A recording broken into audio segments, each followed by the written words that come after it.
Okay, welcome back to another episode of the Shed Geek Podcast. And wherever you are today, thank you for listening. Wherever you're watching from, got a really good show today, and I'm excited about this. For quite some time, we've talked about collaboration, talked about competition, talked about different people and things and services in the industry.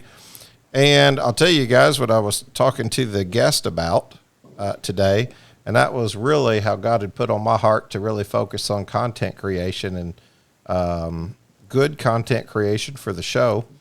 And gosh, there's nothing that I've wanted to do more than be able to have a shed hauler, a shed seller, and a shed manufacturer in one room. Like I feel like my soundboard needs a boxing ring bell or something like that.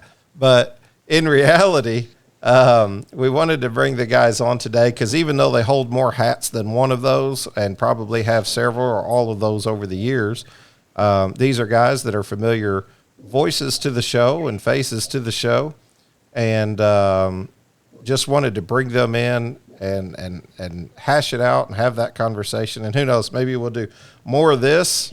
Rotate people in and out, or else we'll keep with the same crew. We don't know. There's no plan yet. All we know is today we're talking with Travis Beachy at Farm and Yard down in Waco, and we are talking with another Travis. You guys are. I put this crew together, so I done it to myself. We got Travis Parks from out in Chelsea, Oklahoma. And with United Shed Transport, and I think Travis has done some independent hauling as well.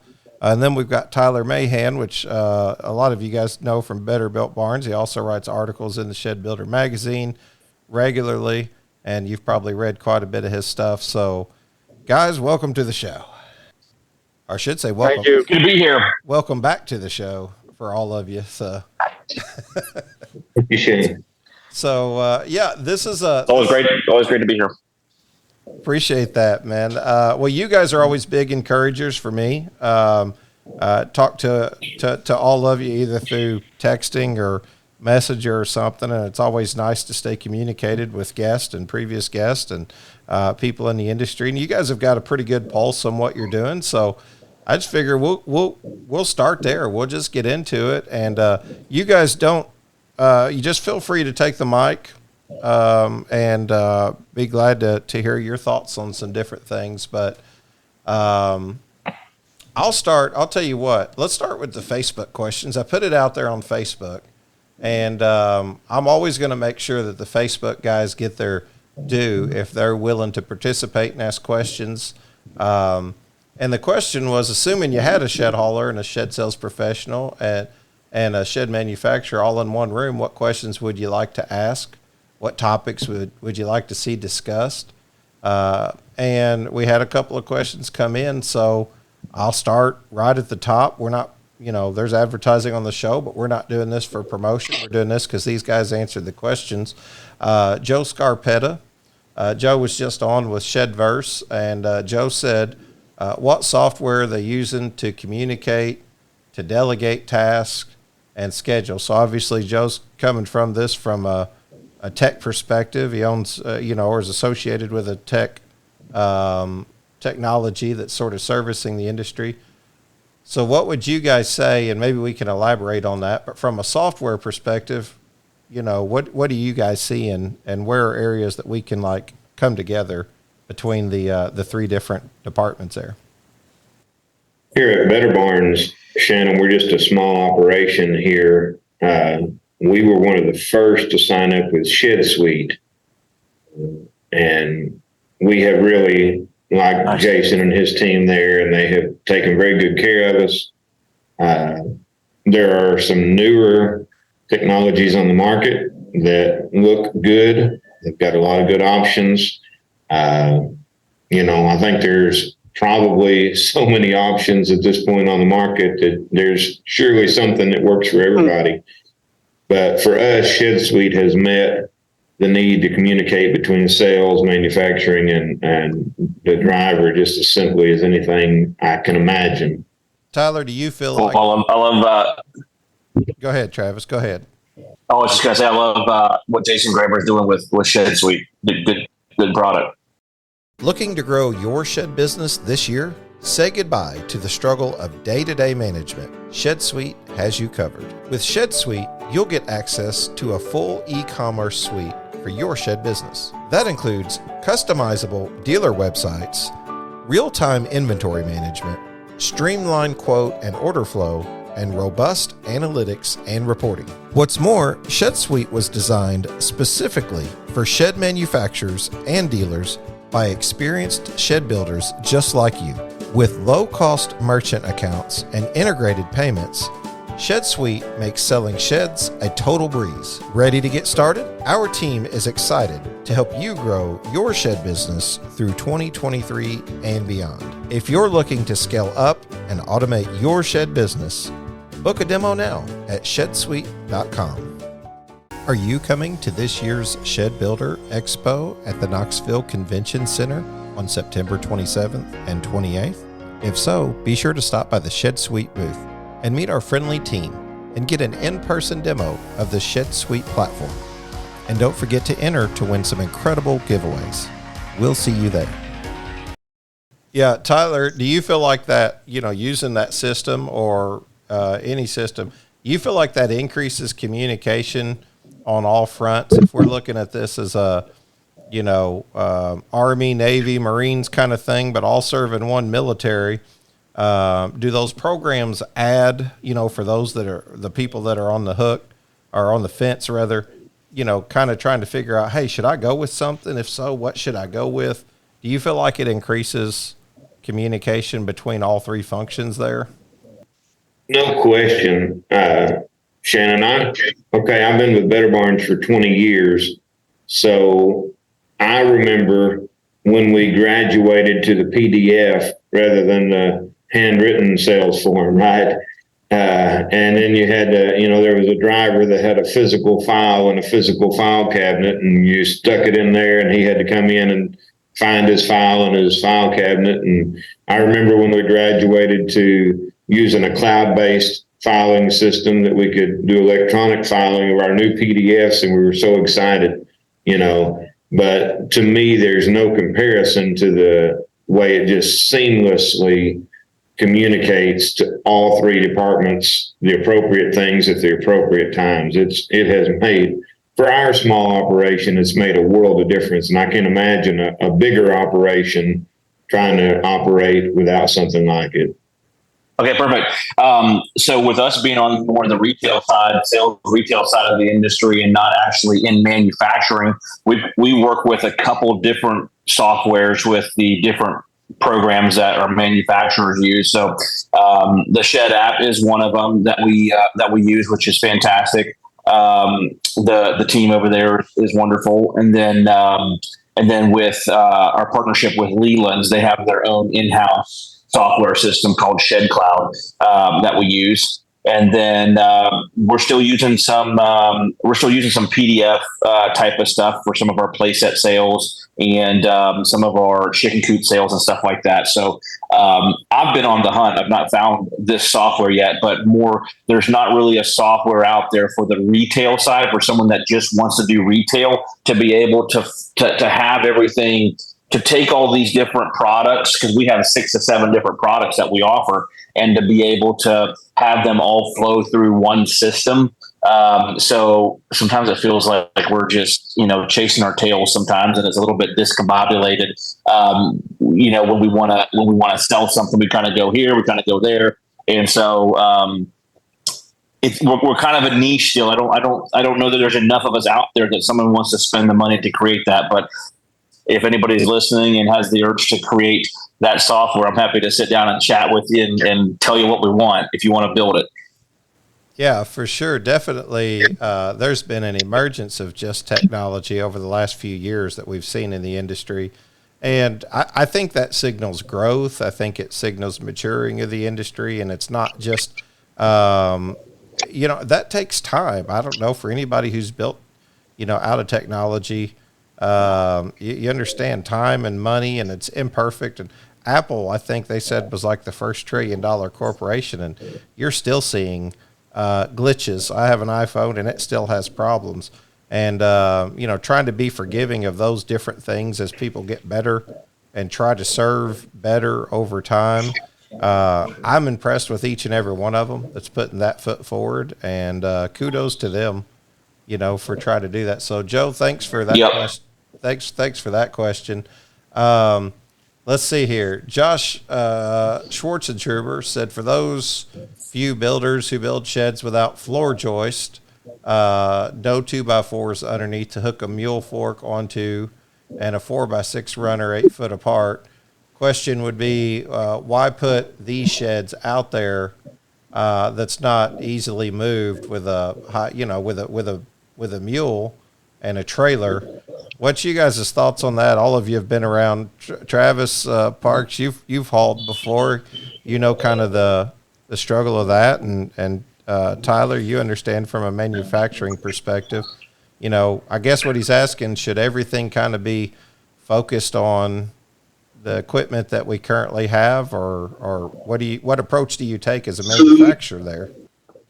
There should be a standard, but if somebody's been building buildings for 40 years, how do you convince them to change? Yeah, good question. Because nobody likes to change. Mm-hmm. Yeah. Well, you think if they've been building them that way for 40 years, they must have a delivery team that it doesn't bother them, or they figure out a way to build them, or maybe they're building them on site. Maybe that's what I read that question. I was curious if he's talking about maybe more like a tough shed model where everything's built on site, or if he's talking about a manufacturer who is building these in a shop and delivering them, with a truck and trailer. Hey, pull over. I want to take a look at that cool looking shed right there. That is a sharp looking shed. I've been looking to purchase a shed myself. Well, stop on in. Let's ask the owner where he got it. Oh, shucks. It doesn't appear anyone's home. Guess we'll have to come back tomorrow. Wait. There's a nameplate on that shed. And there's a phone number. And a website. Great. Let's give them a call. Identigrow, helping identify your shed brand for over 20 years. Yeah, if I've learned nothing, Go ahead, Travis. I think this would go for better barns, but even when my grandpa started building sheds, we all had 8 foot wide trailers, so a 12 wide just had 2 skids, and that was normal. But with all of the roller trailers and the new stuff now, the whole reason that a 12 wide even has 4 skids is to be able to haul it on these trailers, on these new trailers or whatever. Mm-hmm. To Travis Parks's point, when we first started delivering sheds, my Dallin Wright and Vance, they built their own trailer. It's just a shop built trailer, and the way they built it, the skids worked perfectly fine on that. And then as we grew and expanded and needed to bring in more delivery people, we figured out that our stuff wasn't industry standard. And so we did change where our skids were placed, because you just essentially have to if you're going to grow very large and outsource your deliveries. Yeah. Mm-hmm. Great question, Josh. Appreciate that. Encourage you guys to ask more of that. It certainly gives us a chance to get on here, maybe throw that discussion around. And who knows, maybe that's a question where you get three shop owners on there and they just kind of hash that out. But you can see very easily where one department overlaps the other very quickly. That before you know it, you're trying to figure out, well, this is a manufacturing question, but it affects the hauler quickly, and then it affects the seller from the perspective of, what if this customer's coming in, Travis, and they're asking you, does this need to be put on piers, or I want to put it on piers, or I want to put it on blocks, and then you don't know your shed spacing, or you're trying to figure that out, and you're having to ask, different questions. So you can see how kind of one question, almost you can't tell where it ends and one department ends and the other begins. I'm gonna just start with some questions here. We put quite a few of them together. All of us did here. We may get to all of them, and we'll just kind of see. But what are you guys' thoughts? I've definitely seen a lot of transitions from hauler to manufacturer, sales to hauling to sheds or to sales. What do you guys think? Does that help you be better at your job? If so, do you need to walk a mile in the shoes of the other guy to better understand that? And does that include management, as well? If you've never hauled a shed, is it good to get out there and go out and do one? I'm curious at you guys' thoughts on that discussion. Yes, I think it would be very beneficial if we all were able to wear the other shoe for a mile. Mm-hmm. Why so, Travis? Yeah, I know. What was that? I said elaborate on that if you don't care. What's your thoughts on why it would help? So it would be good for the sales people to have a good understanding of what goes into a shed delivery, so that maybe they would tell a customer that we're not certain we can get your building in. Let's take photos and send it to the dispatcher or the driver, instead of, yes, we can get it in. It's the driver will get it in. Let me collect my money and run. And then it turns the driver into the bad guy when he can't do the job. Travis Beachy. And it feels like, Oh, come on, Travis. The drivers. I mean, we just got all this. We got all this belief and faith in the drivers, man. They can do anything. We just sell it, and they always figure it out. Right. And I wasn't digging. It's just No, is what it I'm is. just messing around. Generally, that you can't. There is some dealers that's never even backed up a trailer, much less delivered a building, and Yep. I can talk to them till I'm blue in the face, and they just don't get it. Mm-hmm. And then you've got dealers that goes. I've had dealers call me with the area that I work in. They're like, and I've told them, if there's any doubt, I would rather look at photos and say no, as send my driver out there with the building and we can't get it in, because then you've got a very upset customer. And you even if you don't sell, I mean, and Travis Beachy can correct me if I'm wrong here. Even if you don't sell the customer is going to leave happier when you say, no, we can't, than if you sell it and we can't, and then we're dealing with a customer wanting their money back. Yeah, for sure. That's 100%. Well, I mean, and also if you know that it can't be delivered and you're a company that offers site built, well, now you can switch over and have a site built conversation. And if you don't offer site builts, then maybe you can refer that customer down to your buddy down the street that's in the same business that does offer site built sheds, and still be able to take care of that customer. I agree. Right. Offer them a solution instead of just throwing them away. Yeah, I like that. That's right.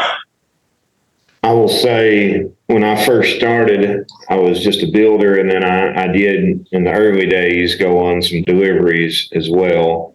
And then I've worked in the sales offices and now moved into management. And so I think I've seen all the different aspects of the shed business.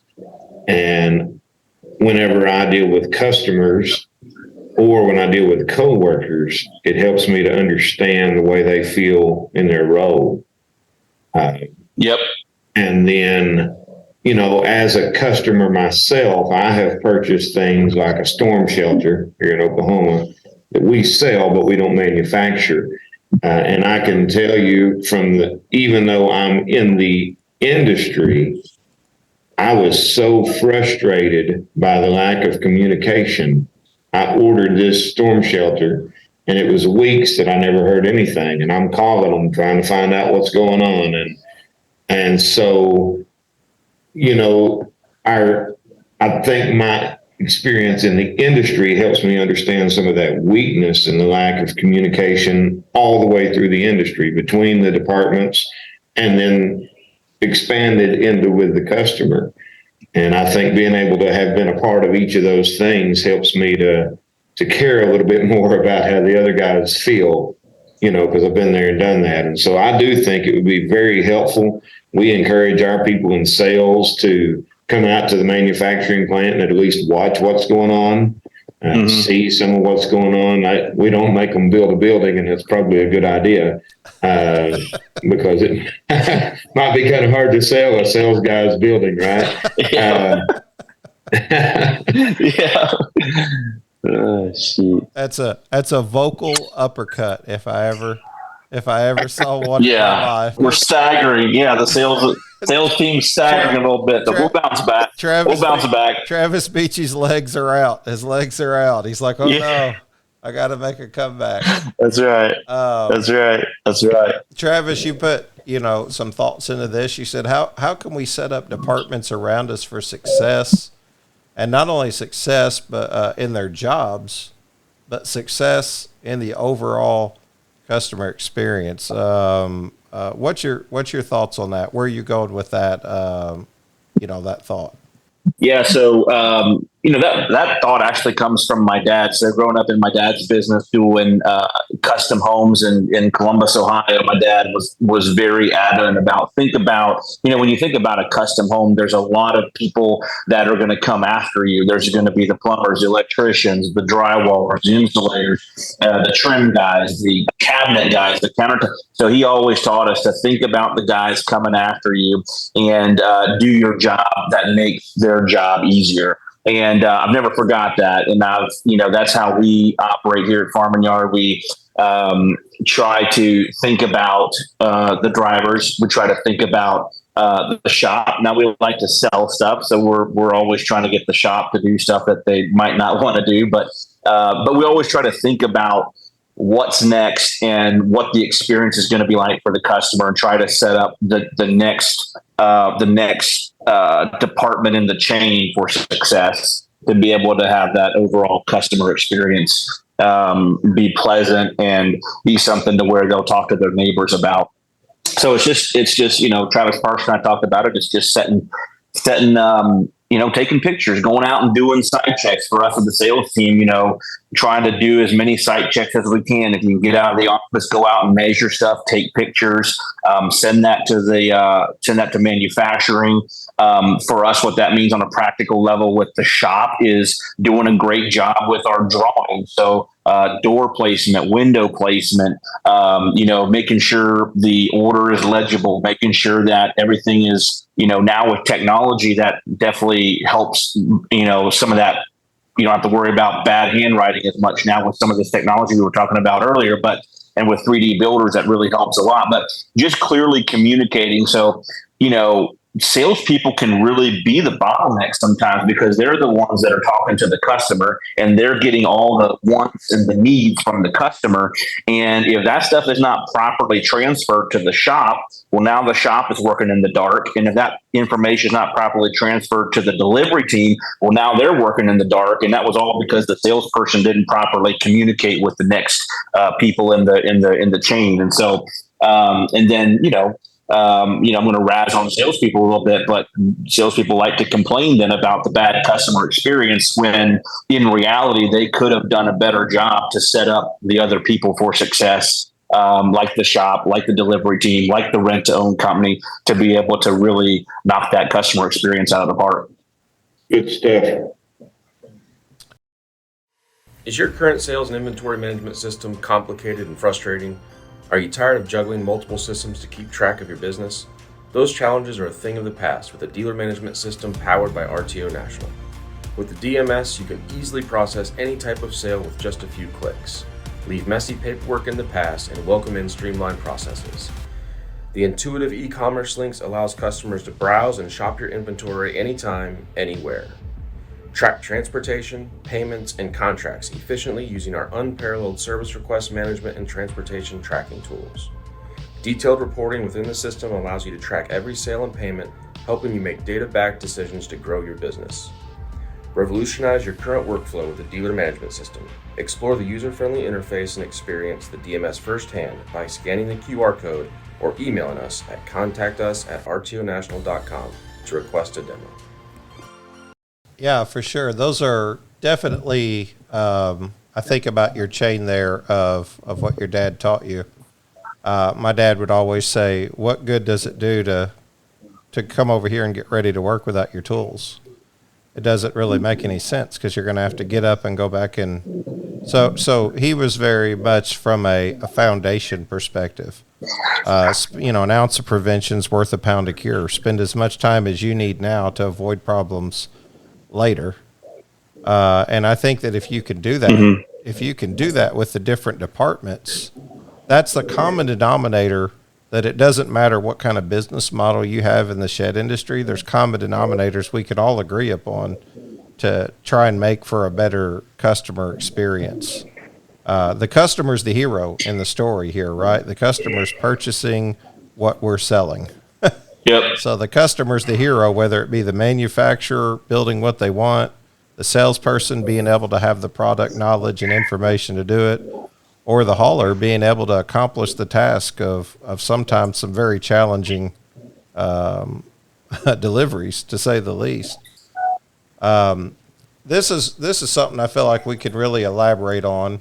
It's been on my heart, I know, here lately. I asked a question related to it also on Facebook recently. It was whenever I did a podcast interview with Chad Wilson, Foundation Bank. I was sitting in his lobby, and I was reading through one of the books, and they had Mr. Beast there. I don't know if you guys are all familiar with Mr. Beast, the social influencer. And he is, I don't know, multimillionaire, but he said he done this through collaboration, not through competition. I saw a Facebook post recently that I agree with that says those at the bottom compete, those at the top can collaborate. My question to you guys, and I'd really love for you to just expand on these thoughts, let your thoughts take you where you want to go, but when does collaboration work and when does it fail? What are the benefits and the strengths and the weaknesses? And you can curtail that to the individual, hauling, manufacturing, and selling if you want to, but just in general, I'm curious you guys' thoughts on collaboration versus competition. I'll give you some of my opinions about that for whatever they're worth. I have been for several years, whenever I'm out on the road, I will stop in and visit competitors, if you want to call them that, other shed companies. I'll stop in and visit their lots and introduce myself and tell them who I am. Most people don't know me, contrary to Shannon's introduction. But I'll introduce myself. I work for Better Barns, and I'll just ask them how it's going. And I have every one of them I've talked to for, I guess, probably 6 or 7 or 8 years. I'll, tell them, hey, here's some Facebook groups that if you're not a member of, I'd recommend you join them because there's good information here for people that sell sheds. If you're not subscribed to Shed Builder Magazine, here's the website. Hit those guys up. There's good information. So a lot of shed dealers, in my experience, at least in Oklahoma, that are unfamiliar with a lot of the things that the industry has to offer. And so I have told them, I said, hey, listen, this stuff would help you. It would make you a better, we may get into this later, but my philosophy in leadership, at least, is servant leadership. And I'm a big fan of that as a salesperson. Whenever I have worked sales, I don't think of myself as a salesperson. I think of myself as somebody there to serve a customer. And when you come with a service attitude, it makes a huge difference in that customer's experience. And a lot of our salespeople, I think, have not understood some of the resources that are available. So I've just told them, hey, here's some things I think would help you. And I'll give them my phone number or a business card if I got one. Say, if you ever have any questions, let me know. Be happy to help. And what that has done for us, at least here in this area, I don't think there are any companies around in central Oklahoma that I have an antagonistic relationship with. And to me, I can't see that doing anything but benefiting Better Barns. Because when a customer, if you've got a serious shed customer, they're very likely searching online. They're looking at several different shed lots. They're visiting several different people.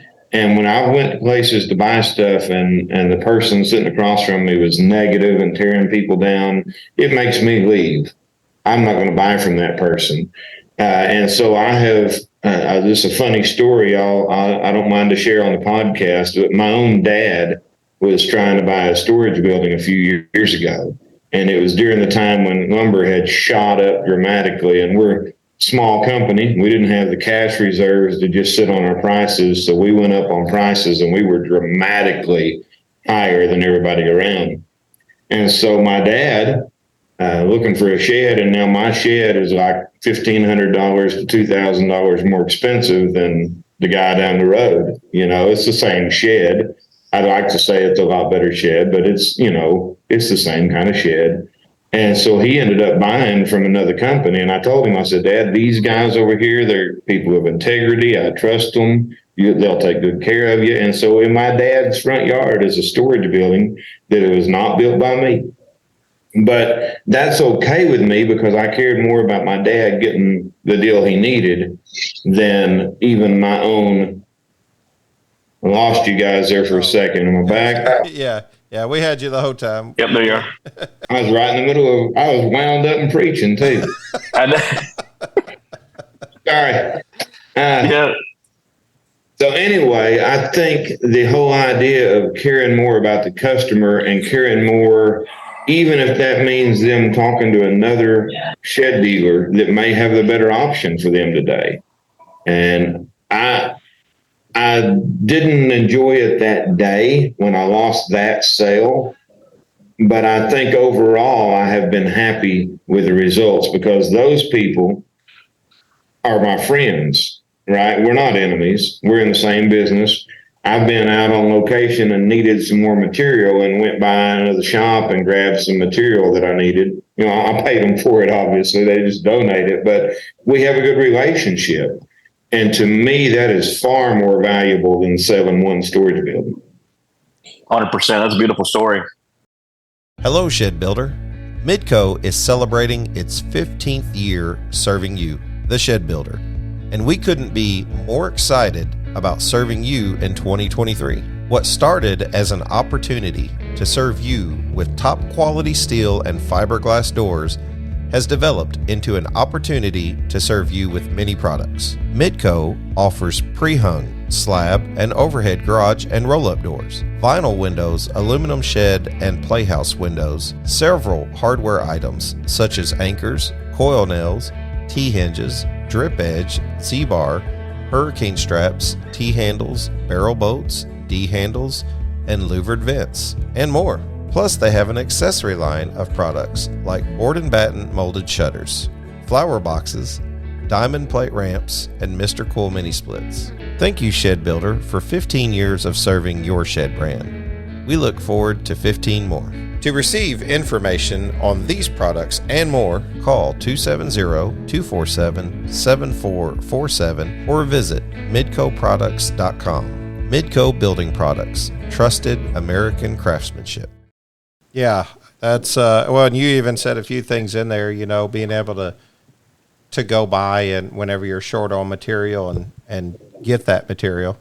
That speaks to the nature of friendship and togetherness and things like that. Travis Parks, what's your thoughts from a hauler perspective? I know if I'm speaking on behalf of the haulers, I'd say you guys do it really well. You guys do a good job of leading the industry at togetherness. Always preaching togetherness, walk across the aisle. I'm a big fan of that. I feel like the manufacturers seem to do that pretty well. I think the salespeople, we might still have a little ways to go on building that community, but there's there's people trying to do that actively. Beyond just speaking about it on the podcast. They're putting boots on the ground. So, Travis Parks, what's your thoughts on collaboration rather than competition? Keep your friends close, your enemies closer, right? Right. Simple way to. No, that's it. I think it's very important to collaborate, or at least have a good working relationship with the other. Like just for me, say the haulers in the area that I dispatch for, I've got a pretty good relationship with them, and I've gave them work, a private move here or something that made more sense for them to do than us because of the area they lived in, or I even had a guy give me I had to pick up a rental return for a company this week, hauled it 180 miles back into an area that they wanted it brought back to a specific lot, and I was able to facilitate that for them easier than the guy that they had originally tasked it to. And it was no big deal to do any of that. But I think it's very important to have good collaboration and good lines of communication open with any other hauler that's in the areas that you're working in. Definitely. Yep. Specifically for the haulers, it makes a lot of sense because it just speaks on behalf of the whole industry whenever they're broke down or something's wrong and someone can get out there, take danger out of the situation. They can, move in and just create a better customer experience. You can work the details out, later or even previous to that in case of this situation. Builders kind of have the same situation, Tyler. Like you said, we ran out of some product. We need to run over and grab that. I'm not making a habit of it, but this was the situation. And like you said, these guys are your friends. Travis, it's tough for sales guys, man. We want the sale. We want to get the sale, and being friends with someone else might mean, oh no, they're going to get the sale too. How do you respond to that? Yeah, I would just say, look, I think if you fully grasp that when you wake up and who you see in the mirror is your actual competition for that day and not anybody else in a 50-mile radius of you, I think it just settles your heart in a different way. And look, I like to compete. I like to win. We're trying to grow. But there's two ways to grow. If you want to build the biggest building in town, there's two ways to do it. You can either tear down everybody else's building so that yours looks like the biggest, or you can just go out there and stay focused on trying to build the biggest building. And so we try to do the latter while also staying in collaboration and working with others. I just texted one of my friends in Austin this morning, hey, how was your July? And they're having a baby. How's the baby doing? I love stuff like that. I've got a buddy in Houston that I'll text. We text about every month. Hey, how was your month? Hey, how's it going? Hey, what's your walk-in traffic like right now? And I love doing stuff like that. And so, and we all have our little different thing. God created us all differently. So you can share some of your, I love how we all think that there's secrets in the industry. We all think that we all have these like secrets, it's like the biggest joke, I think, in the industry is we all think we got these little secrets that give us success. The only secret I think we have is just how we were uniquely created and how we execute on our business. If there's a secret, I think that's the only secret, but that's another bunny trail. I love to be able to collaborate and help each other out. I think there's just only upside. I think there's only upside from it. And look, if you're, if a customer brings a quote in from a local competitor, we're going to try to be competitive on that quote, and we're going to try to win the business. So I'm not saying that, you shouldn't do that or you shouldn't try to win the business. But we're not going to do it in a degrading way. We're not going to do it in a way that talks bad about them. We're simply just going to talk about this is what makes our building greater. This is what makes our service greater. This is why you would enjoy working with us versus trying to tear somebody else down. And look, you're going to have bad days. You're going to have bad months. I don't care how good things are going for you. This business goes up and down. And, if you have friends in the business that can help pick you up when you're down and can cheer you on when you're doing well, that's gold.